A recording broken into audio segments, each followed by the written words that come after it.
Hello, welcome to the Happy Families podcast, where you get real parenting solutions every single day. Today, a conversation about energy. Do you wake up feeling depleted? Do you go to bed feeling exhausted? Do you see your children and think, no, not again, I'm done? If you do, you're not alone. It's a fairly common challenge, but it's not working for you and it's probably not working for the family.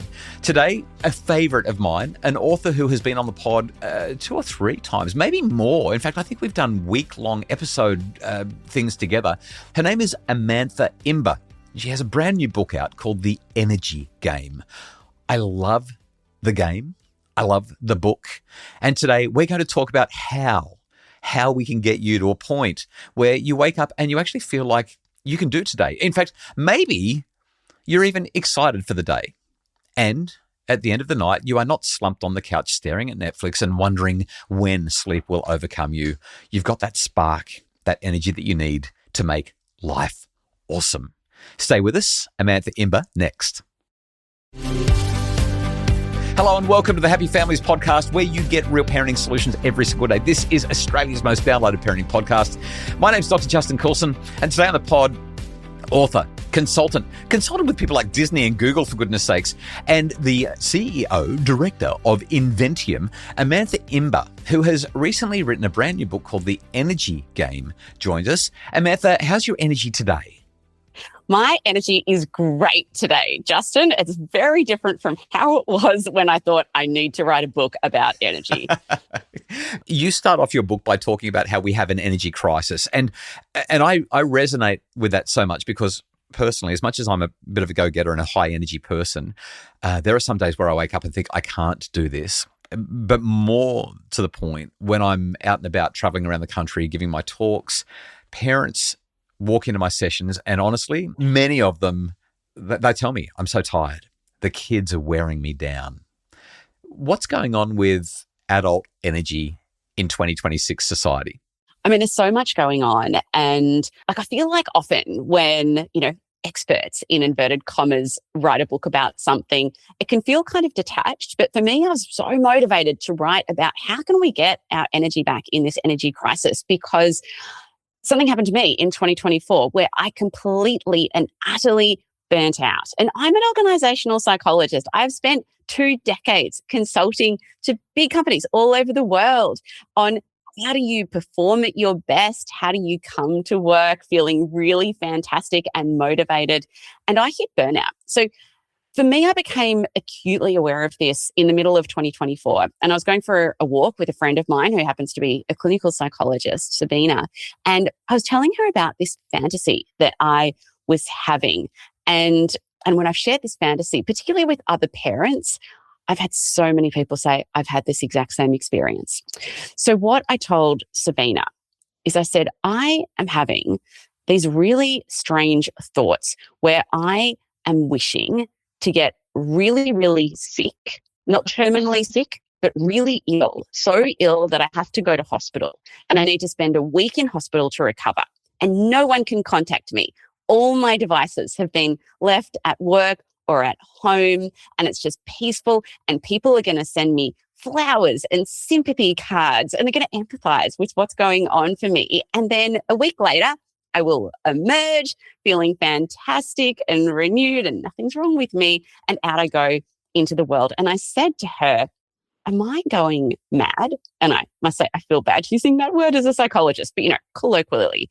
And she said, I have heard that exact same fantasy so many times in my private practice. I call it the getting hit by a bus fantasy, where you just want to be injured in some way so that you can hit pause on life, because that is how depleted, how exhausted, how burnt out potentially you are feeling. And that is what you feel is needed to actually come back from it. And that's what motivated me to write this book. It's a devastating story. I think that it isn't always going to be about burnout either. I feel like we need to let people know that they should get help if they're feeling like that. But you obviously got help, and you also sat down and wrote a book about it, because when you write a book, you usually write it for you, not for everyone else, right? So you've called it the energy crisis. What's at the root of the tiredness?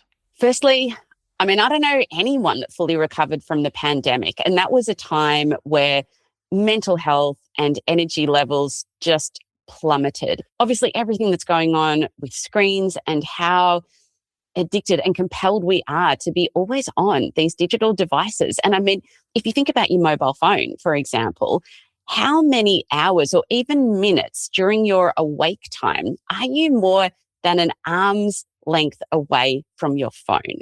For most people, that's about 0 minutes per day. That is what I found is normal through my research and just talking to people. And when we've got this distraction device that is just at our fingertips, I mean, that is doing terrible things to our brain and our brain chemistry. And if that is the thing that we're going to when we're bored or we're frustrated or we're trying to block out negative emotions, I mean, that is just making us more exhausted. These are just a handful of things. And I mean, top that off with the fact that most people are probably not getting a great night's sleep. Certainly, I don't know too many parents that have a wonderful, blissful 8 hours of sleep every single night. And if you are a parent that's getting that, I would love to know how you're doing that. Because quite frankly, even just those fundamentals are really, really hard to do. So, Amantha, there are so many different ways that we can take this conversation. I just want everyone to buy The Energy Game and read it because it will change your life. In the book, you talk about your 3 energy accounts. And this really struck me. I've never thought about it like this before. Walk us through those 3 accounts. When I got into the research, what I learned is that we don't just have this one energy account that we're dipping in and out of. We've actually got 3. And I think about these accounts like bank accounts where you can put deposits into these accounts or you can withdraw from these accounts depending on the choices that you're making during the day. And that these accounts are not bottomless pits. So the 3 accounts are, we've got our physical energy account, and this is how we're feeling in our body. And some days that account is going to be really low, like those days where you feel, maybe your body is just feeling really heavy and it just feels like, an effort to walk out to the supermarket to get your groceries. Like you just want to be like plonked on the couch for the day. Then we've got our mental energy account, and our brain just feels like it's just a complete fog. And then finally, we've got our emotional energy account. And this is the one for me that was definitely the one that was so withdrawn. It was so empty. And I didn't even think that this was about energy, but it is. It is the third, and I think most underrated and kind of hidden and least thought about energy account. And when our emotional energy account is feeling full, this is when we're resilient. And once we start thinking of our energy in those ways, and in the energy game, there's a logbook that I get people to fill in to understand which account for you is most overdrawn, because that is where you need to start. It might be all 3, but chances are it's just 1 or 2. Yeah, it's so interesting hearing you talk through those things, because when I talk to parents who are struggling, I feel like it's all of them. After the break, I want to talk about how we can play the energy game better, the specific things that we can do to boost our energy, the things that have surprised you the most, and also just the fundamentals, the foundations of getting our energy right, because the reality is raising kids and life generally can be absolutely exhausting. That's next. Stay with us.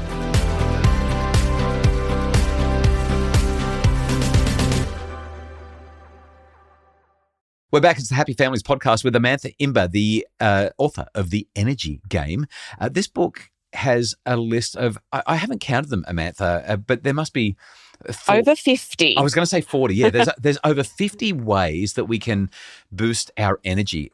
What were the things that were most surprising to you, Amantha, in writing the book? What stood out to you as, oh my goodness, this is a game changer?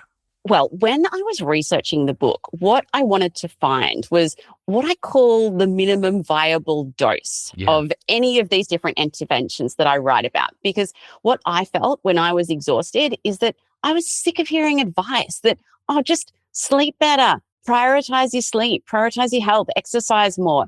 And it's like making any kind of big change, or even doing something that required half an hour, let alone an hour of my time to actually do and commit to, just felt completely and utterly unrealistic.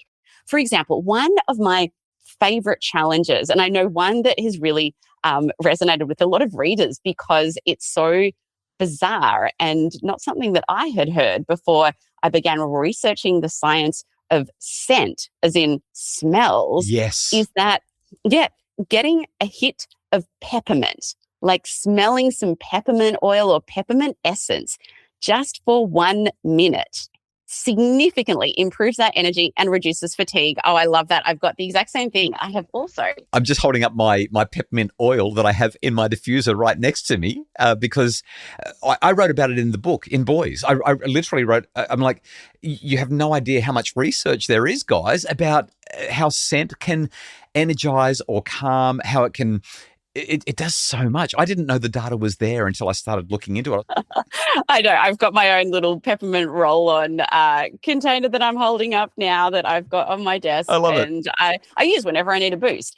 Something else that I found really useful, I think there's so much written about cold water immersion. And if I'm feeling tired, I don't have time to go out to 7-Eleven and get some bags of ice and chuck that in my bath and then hop in, let alone the willpower, right? Yes. There's been really interesting research on what is the minimum viable dose of cold water therapy that we can use to instantly recharge. So when it comes to those that are brave enough to maybe put some cold water all over their body at the end of a shower, what researchers have found is the minimum effective dose for waking yourself up and doing it really, really quickly is just 30 seconds of cold water at the end of a shower. Yep. That is literally all you need. If you're like, there's no way I'm having a cold shower, and I hear you, I'm in Melbourne, I struggle with that too, is just going to the sink during the middle of the day and just splashing some cold water on your face. It doesn't have to be 2 degrees, is what you're saying. Exactly. And so those are what I call boosts. So when you need to perform, but you are feeling exhausted and you just need something super quick, a really quick intervention that will up your energy. So then the second type of challenge that I talk about in the energy game are rest strategies. And what I see most people doing, and what I was absolutely guilty of doing myself, is fake rest. And it's kind of... Let me guess. Fake rest is when you're not doing the stuff you're supposed to be doing. You're sitting down and you pull out your screen and stare at it. And so your brain is still going and it's doing all the stuff that you're supposed to be resting from, but you're not actually getting the rest. Am I right? You are right. Yes. Exactly. So, think about this. I reckon that most people listening, busy parents, are going to be like, don't tell me to rest. I don't have time to rest. Or I'm going to feel guilty resting. Yeah. But I also imagine that no one woke up today going, oh, I really don't have time to look at social media today. I'm too busy. No one has that thought. We all have time for Instagram or TikTok or whatever your social media channel is of choice. Of course we do. And that is fake rest. It is not rejuvenating. It is not recharging for your brain. Instead, it is doing the opposite. It is making our brain feel more stressed. We need to move towards a conclusion here, Amantha. The time is getting away from us. The final pillar in your energy game, after we've boosted it and rested it, is to protect our energy. You have a beautiful list of a range of different ways that we can protect our energy. What are the ones that work best for you? Which ones just speak to your soul and help you to feel like, yes, I'm getting it right? One of my favorites is the yes, but strategy. And I feel like this is such a great one for parents. I think most people don't love the feeling of saying no. And a lot of us are not very good at saying no. But no is really important to protect our boundaries. And the protect section of the energy game is all around how do we protect our energy from just leaking out and being back in, this exhausted mess where we were. And so yes, but is whenever a request is made on your time, maybe it's about volunteering on a school committee or at the weekend fair or coaching the sports team. Maybe it's at work. Maybe it's a request to, attend this meeting or help a colleague with this strategy project or something like that. Maybe it's from your partner. Is saying yes, but. So yes, I can help with the school fete on the weekend, but I can only be there between 11 and 12. The but boundary setting. the but is your boundaries. The but is the constraints. And so my advice is the next time you are asked to do something, a request is being made on your time, which of course is going to affect your energy. Don't just say yes and don't just say no. Say yes, but think about what are your conditions on this? And that is your but. Tell me also about the never again list. Look, this came from something that happened to me where, like you, Justin, I do lots of keynote speaking all over the place. And occasionally I'll get asked to speak at a dinner event. And I will remember, I don't love speaking at dinner events, but I'll say yes anyway. And this one time happened a few years ago up in Sydney where I said yes to speaking at a dinner event. It was huge. It was about 600 people, a black tie awards night. And it was one of the worst nights of my life. I got up to do a 20-minute keynote. And from the stage, it felt like no one was listening. And after that experience, I said, never again am I saying yes to speaking at a dinner event. But by creating this never again list of literally listing out those things where through experience, I have well and truly learned that I should not do this ever again. It kills my energy. Yeah. And then now when I'm asked to speak at a dinner event, I've got my never again list and I'm like, no, sorry, I just don't speak at dinner events. The book is called The Energy Game. What I love about the book, Amantha, as somebody who sometimes can be time poor and also struggle with energy, is that your chapters are 2 to 3 pages long, maximum of 4 pages, which means that if you're not a really high energy person, you can sit down and go, oh, I'm just going to read a chapter, and you feel like you've completed something. It feels like an accomplishment. I love the book, The Energy Game, a science-backed system to recharge without pressing pause on your life. Dr Amantha Imber, love having you on the podcast. We should do this more. This has been so much fun. We should, Justin. Thanks so much for having me. The Happy Families podcast is produced by Justin Rulon from Bridge Media. Mim Hammonds provides our additional support. We'll link to The Energy Game in the show notes so that you can find it. Otherwise, just jump online or go to the local bookstore. It will be available and it will give you more energy. It will boost your life. I would go so far to say I'll guarantee it. If it doesn't, either you didn't read it or Amantha will give you the money back. No, I can't make that promise on your behalf. That's fine. Yeah, I'll give you the money back. We'll work it out. If you'd like more info to make your family happier, make sure you visit us at happyfamilies.com.au.